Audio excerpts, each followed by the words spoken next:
지난 시간에 우리가 입법 과정에 대해서, 입법 절차에 대해서 이야기를 나눴습니다. 먼저 기본적으로 법률안, 제출 법률안을 만들어서 제안하는 것은 누가 하느냐? 우리 헌법상 국회의원과 정부로 되어 있는데, 현실적으로 10인 이상 국회의원과 국회 상임위원회에서 할 수 있고요. 또 정부에서 할 수 있습니다. 이러한 정부나 국회의원들이 제안한 법률은 이제 본회의에 보고가 되고 모든 국회의원들에게 알려지며, 그 다음 각 소관 상임위로 회부가 된다. 소관 상임위원회에서는 기본적으로 제안자의 취지 설명, 그 다음에 전문위원회 검토보고, 그 다음에 대체심사, 그 다음에 각 소위원회 혹은 특별 절차를 거쳐서 소위원회 심사를 거쳐서 혹은 다른 위원회에서 안건조정위원회 등에서 또 심사를 거쳐서 축조심사, 그 다음에 찬반 토론을 거쳐 표결에 붙이게 되며, 이 표결을 거쳐서 가결되면 다시 법제사법위원회로 심사 건너가지만 부결되면 폐기된다. 다만 일주일 내 30인 이상 의원들의 요구가 있으면 본회의에 부의될 수가 있고, 무엇보다 이러한 것은 수적인 우위를 가지고 수적인 우위를 가진 다수파의 횡포를 방지하기 위한 것이다. 그러나 법제사법위원회에서 체계와 작구에 대한 심사가 끝나면 다시 본회의로 회부가 되고, 본회의에서는 기본적으로 소관상임위원회의 위원장의 결과 보고, 그 다음에 혹은 소관 상임위 심사를 거치지 못한 경우에는 제안자의 취지 설명 등이 이루어지며, 그 다음에 본회의 심의에서는 질의와 토론 과정이 중요하고, 그 다음 표결을 거치게 되는데, 혹 본회의에서 심의를 다 못하면 다시 소관 상임위에 회부될 수도 있지만, 기본적으로 가결이 되면 청부로 송되고 부결이 되면 법안은 폐기가 됩니다. 자, 본회의 심의에 거쳐서 가결된 법률이라 하더라도 정부 이송이 되었을 때 대통령이 제의를 요구하면 다시 본회의에 가서 최저경 과반수 참석의 3분의 2 이상이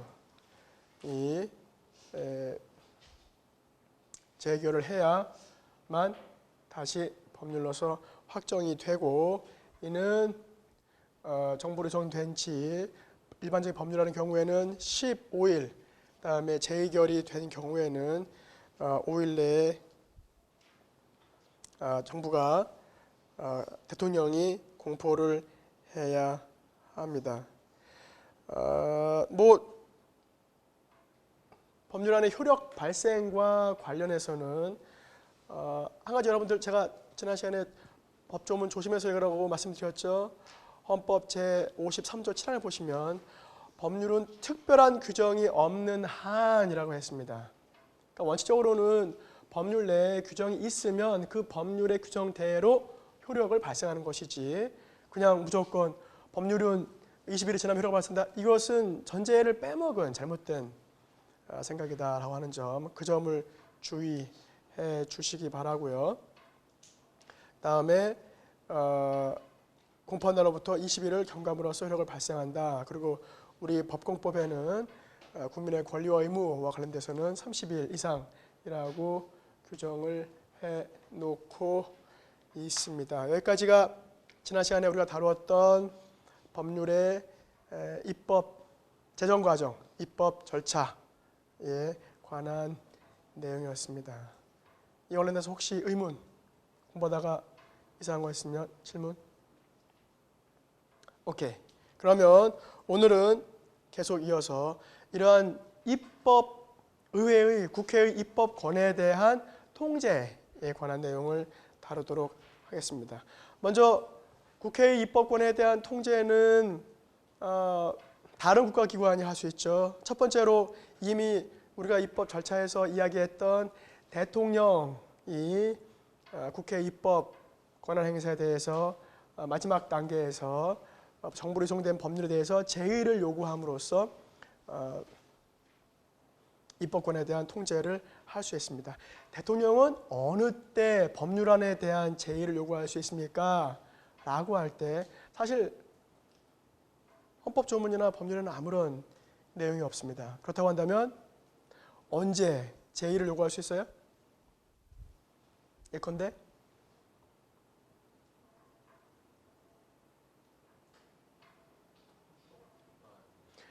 대통령이 보기에 법률 내용 자체가 헌법에 위반된다고 할 때, 그러니까 사실 위헌심사 권한은 헌법재판소만 가진 것이 아니고 대통령도 가지고 있습니다. 그렇죠? 그러니까 법률안이 헌법에 위반된다고 대통령이 판단하는 경우 이 법률을 위헌을 이유로 제의를 요구할 수 있고요. 그 다음 예컨대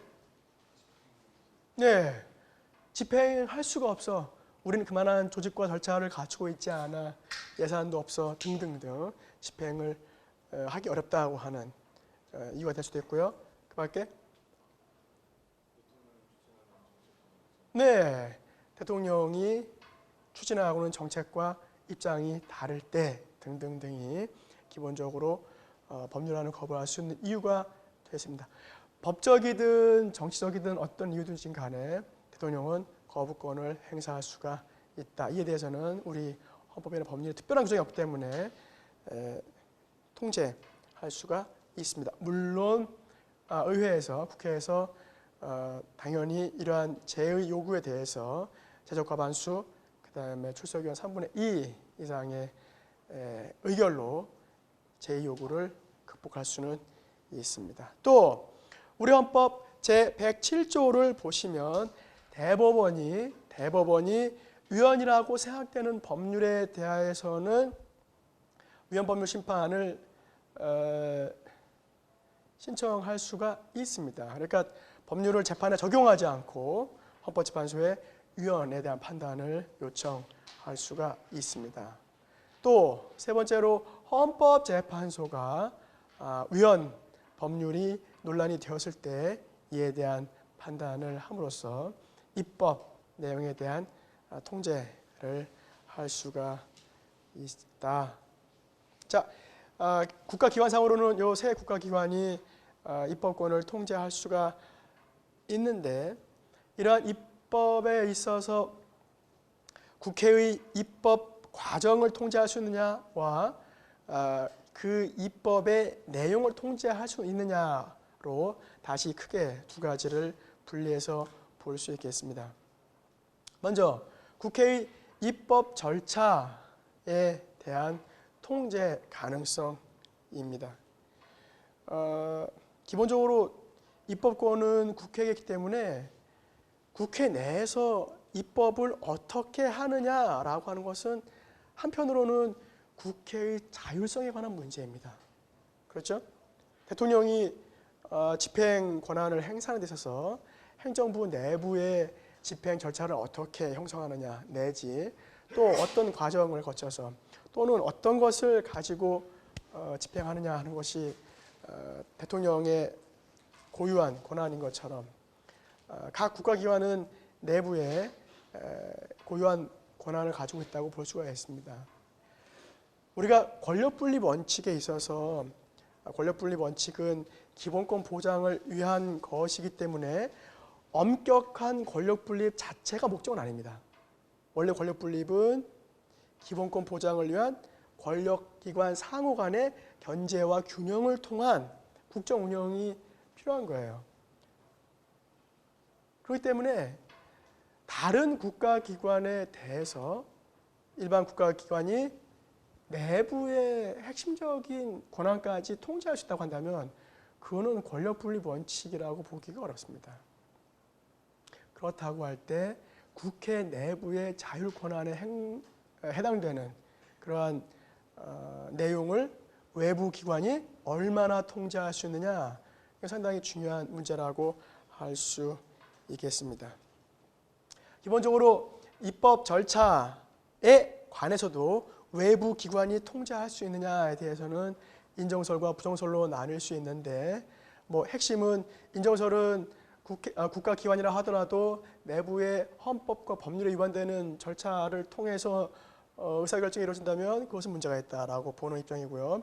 부정설은 국가기관의 내부의 핵심적인 권한이라고 한다면, 자율권한이라고 한다면 그것을 외부기관이 통제하는 것은 그 자체로서 권력분리 원칙에 위반된다고 볼 수 있기 때문입니다. 이와 관련해서 우리 논의는 약 4가지 정도를 가지고 이루어질 수가 있습니다. 인정설과 부정설은요. 먼저 헌법재판소법 제62조를 한번 보시기 바랍니다.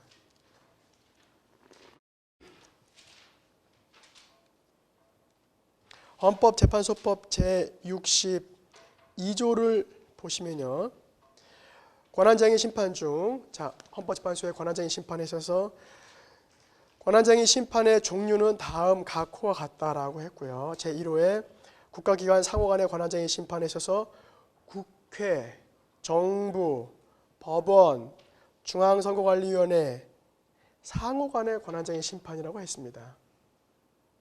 그러다 보니까 이때 권한쟁의 심판을 할 수 있는 국회, 정부, 법원, 중앙선관위 이 4기관 중에서 권한쟁의 심판은 누가 할 수 있어요? 국회가 할 수 있습니다. 그렇죠? 국회가 할 수 있어요. 근데 문제는 거기 제2호에도 보면 국가기관과 지방자치단체 간의 권한쟁의 심판을 했는데 이때는 정부와 지방자치단체고요. 나도 역시 정부와 지방자치단체입니다.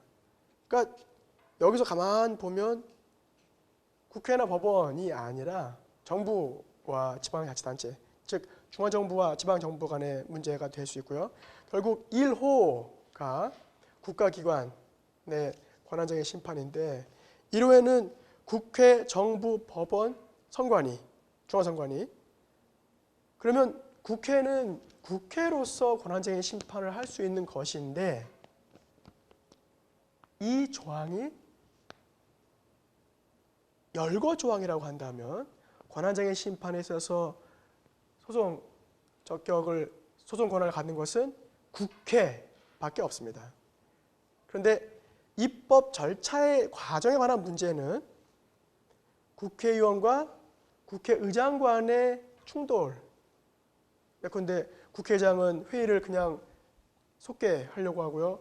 일부 국회의원들은 그 회의를 막으려고 할 때, 그러면 국회의원과 국회의장도 권한쟁의 심판, 소송 권한을 가지는, 청구 권한을 가지는 국가기관이라고 볼 수 있느냐? 이 헌법재판소법에는 국회라고만 되어 있는데, 그래서 이것을 열거조항이라고 이해하면 소송 권한이 없다. 예시조항이라고 이해하면 있다고 볼 여지가 있습니다.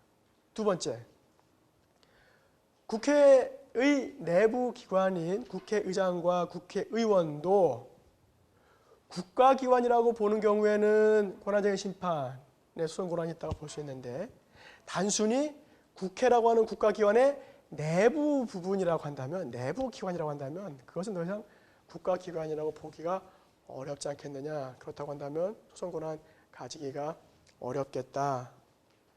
그렇게 볼 수 있고요. 아까 처음에 말씀드렸던 입법 절차 과정이라고 하는 것은 국회의 자율적인 자율권 영역이라고 생각하면 이 부분에 대한 절차의 흠결은 권한쟁의 심판의 대상이 될 수 없다고 보여지고요. 그게 아니라 비록 입법 절차라고 하는 과정도 헌법과 법률의 문제라고 본다면 역시 통제의 필요성이 있다라고 말할 수 있습니다. 마지막으로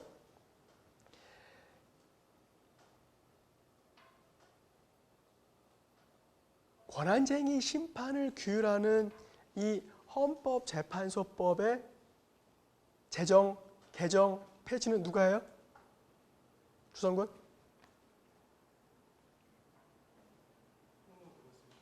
권한쟁의 심판, 네, 소송 권한을 부여하고 부여하지 않는 이 헌법재판소법의 제정, 개정, 폐지는 누가 해요?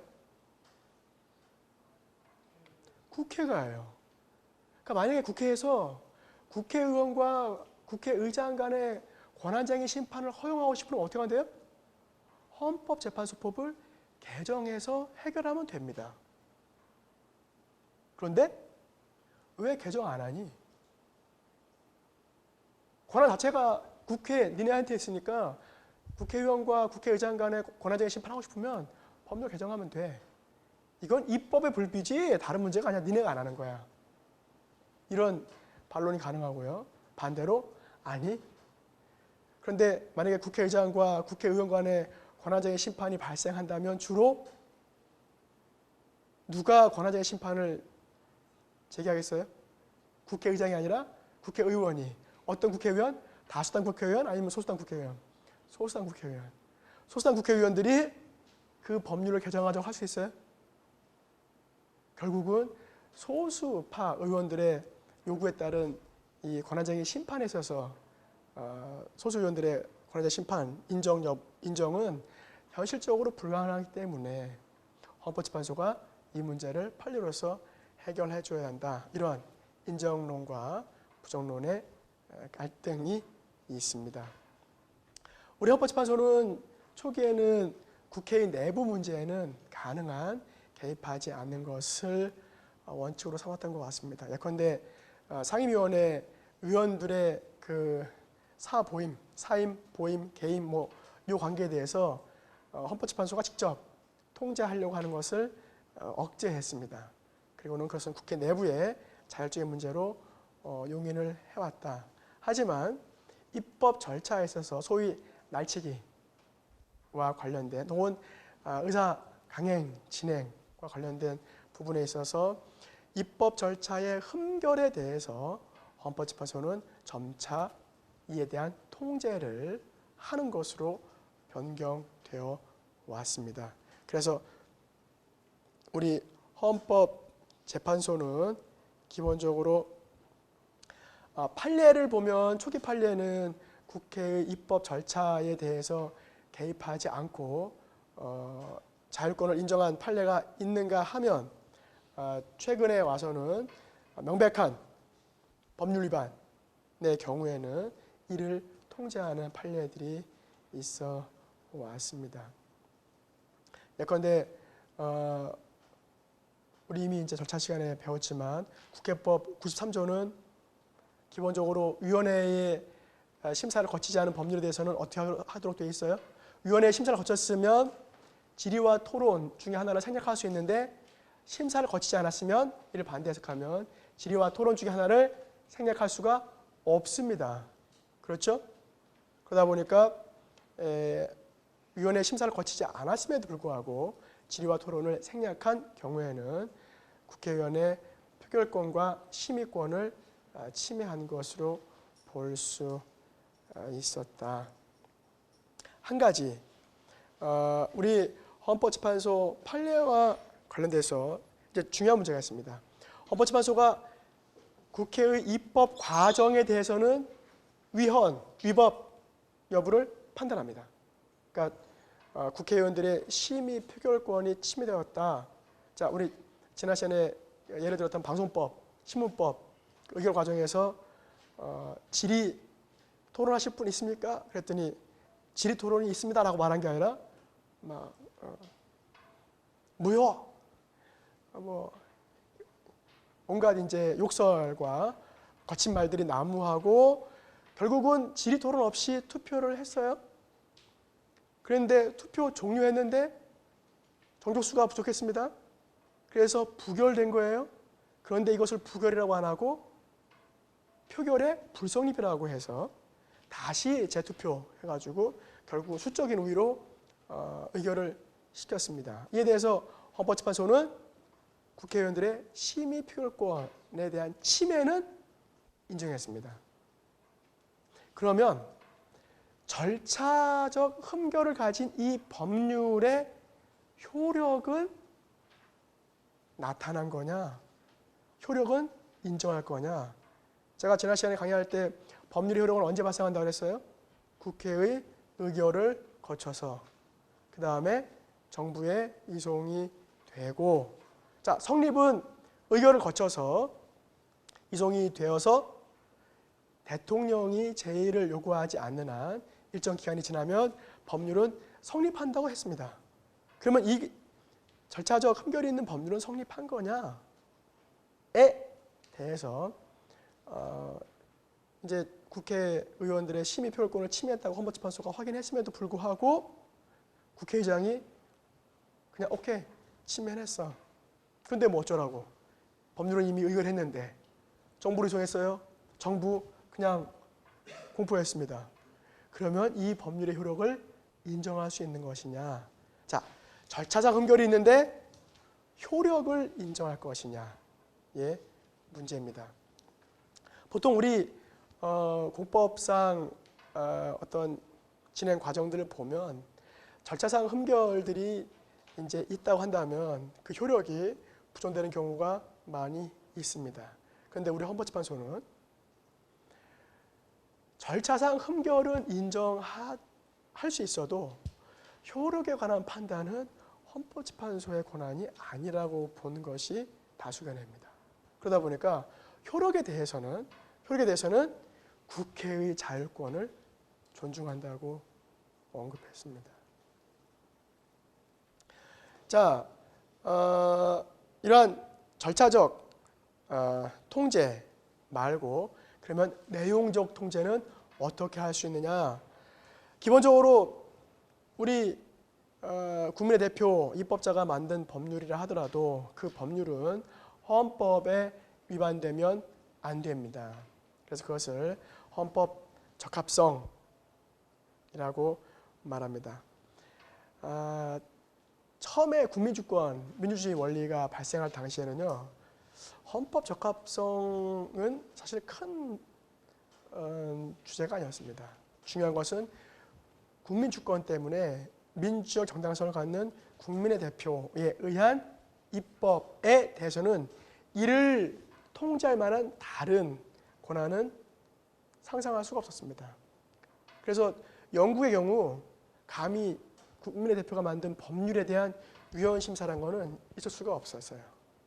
그런데 이제 미국 헌법에서 강력한 중앙 연방을 원하는 헌법 제도의 출현과 그 다음에 이러한 주에서의 법률에 대한 어떤 헌법 전체로서의 규제, 통제가 인정되는 위헌 심사가 인정이 되면서 이제 민주적 정당성을 갖는 국민의 대표에 의한 법률이라 하더라도 반드시 헌법의 내용에 위반되어서는 안 된다. 이때 헌법의 내용은 구체적인 헌법 조문, 그 다음에 헌법의 원리, 그 다음에 헌법의 주요한 제도 등이 심사 기준이 되겠습니다.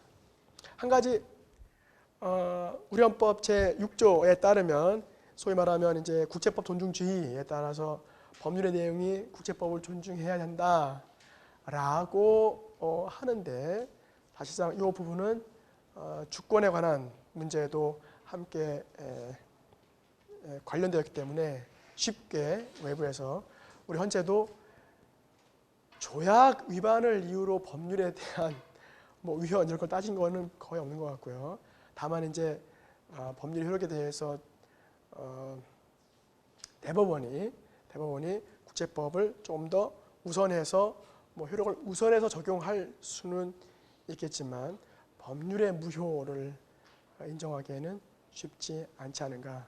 왜냐하면 국민주권 원리에 따르면 국민의 대표가 제정한 규범인데 이를 외국의 법률 때문에 외국의 조약 때문에 무효화시킨다라고 하는 건 상당히 쉽지 않은 이론적인 한계가 있다고 보여집니다. 자, 그거 말고 헌법적인 어떤 내용 말고 그러면 입법권의 어떤 내용, 입법의 내용에 있어서 한계가 있느냐? 보통 헌법재판소가 인정한 내용으로는 체계적 정당성이 있습니다. 체계적 정당성은 뭐예요? 기본적으로는 법률 내의 규범 상호간, 그러니까 특정 법률이 있으면 그 법률 내에 다른 법률과 다른 법률 조항이 서로 모순을 일으키면 안 됩니다. 그렇죠? 만약에 같은 법률에서 조문들이 서로 다른 내용을 규율하고 있다면 수험자는 어떤 법률 내용을 따라야 합니까? 그러니까 기본적으로 규범 내 체계적 정합성이 이루어지지 않는 법률은 문제가 있습니다. 두 번째로 앞에 법률, 다른 법률에서는 이렇게 A라고 말하고 다른 법률에서는 B라고 말하면 국민들은 또한 어떤 법률을 따라야만 하느냐. 만약에 먼저 법률에서, 이전 법률에서 국민대표가 A라고 말했다면 이후 법률에서는 B라고 말하면 안 되고 A 다시라고 말해야 되는, 그래서 이것을 입법자의 자기구속의 원리라고도 이야기합니다. 왜냐? 그 법률의 규율 대상인 수범자인 국민들이 어떤 것이 제약을 받고 어떤 것이 허용되는지를 구체적으로 알 수 있어야 되기 때문에 예측 가능성 내지 법적 안정성 때문에 이러한 체계적 정합성은 인정되어야 합니다. 다만 우리 삶이라는 게 단순히 논리와 이성과 합리로만 이루어지진 않잖아요. 그렇죠? 논리와 이성과 합리가 뛰어난 알파고도 이세돌의 의지와 창의력에는 한 번쯤은 무너질 수 있기 때문에 기계도 그러할진데 사람이 반드시 논리적이고 합리적이고 그것이 모두 다 맞지는 않을 수 있습니다. 그래서 어딘가는 불합리가 발생할 수 있고 비논리가 있을 수 있습니다. 또 반드시 논리와 합리가 가장 최고의 지고지순한 원리일 수는 없습니다. 그렇기 때문에 체계적 정합성이 맞지 않는다고 해서 그 자체로 위헌이라고 보진 않고 헌법재판소는 체계적 정합성이 맞지 않으면 위헌의 가능성은 있다. 그런데 이 위헌의 가능성을 어떻게 심사할 거냐는 구체적으로 비례원칙이나 혹은 과잉금지 원칙에 의해서 심사하게 된다. 이렇게 말할 수가 있겠습니다. 자, 이거 외에는 기본적으로 입법자들은 법률을 만드는 데 있어서 광범한 입법 재량, 입법 형성의 재량을 누리게 됩니다.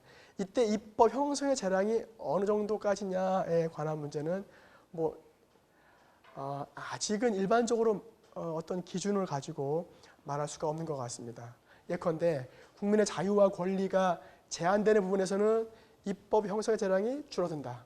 그러나 국민에게 이익을 만들어내는 법률에 있어서는 입법 재량의 형성이 늘어난다. 이 정도는 말할 수 있겠지만 그 외에는 일반적인 기준이라고 볼 수 있는 것은 아직은 만들어진 것 같지는 않습니다. 그럼에도 불구하고 오늘날 문제되는 것 중에 하나가 이제 처음에 의회의 위기 부분에서 잠깐 말씀드렸지만 국민대표가 법률을 정하는 것이 원칙인데 오늘날 사회가 전문화되고 다양화되고 기술화되고 세분화되다 보니까 국회에서 모든 법률을 다 만들 수는 없다. 주로 누가 만들어요? 전문가들이 법률을 만들게 됩니다. 그렇다고 한다면 이때 전문가라고 하는 것은 주로 행정부의 그 행정 전문가들을 의미하는데 그러다 보니까 입법은 중요한 내용만 결정하고 구체적이고 기술적이고 전문적이고 세부적인 내용은 다 행정부에 위임하는 위임 입법이 많이 또 주를 이루게 됩니다. 문제는 이러한 의회의 고유 권한인 입법권을 행정부에 위임할 때 의회가 자기 권한을 다 쓰지 않고 다른 국가기관에 넘긴다는 것 가능합니다. 그런데 이때 위임할 때 법률 내용을 정하지 않고 그냥 법률 제정 권한을 위임하는 것처럼 위임하면은 기본적으로 권력분리 원칙에 위반되겠죠.